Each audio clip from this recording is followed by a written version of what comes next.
Nangangailangan din po ng bahay. Patirahan for my future.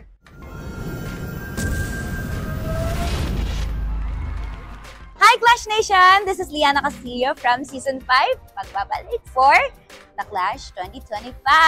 Ito po ang 7 dahilan kung bakit ako po dapat ang manalo ngayong season na ito. Unang dahilan po, nangangailangan po ako ng pera.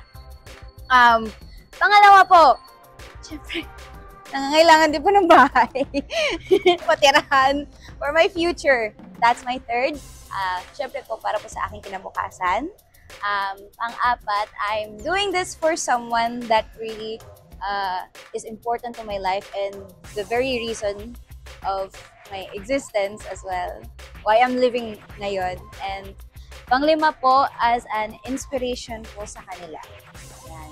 And pang-anim, I'm speedrunning this. My gosh, pang-anim po na dahilan kung bakit ako dapat ang manalo ngayong season.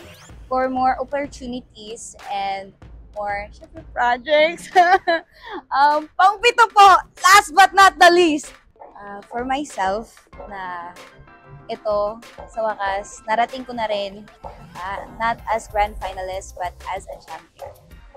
Maraming salamat, Clash Nation. Once again, this is Liana Castillo from Season 5, and see you sa Clash Arena.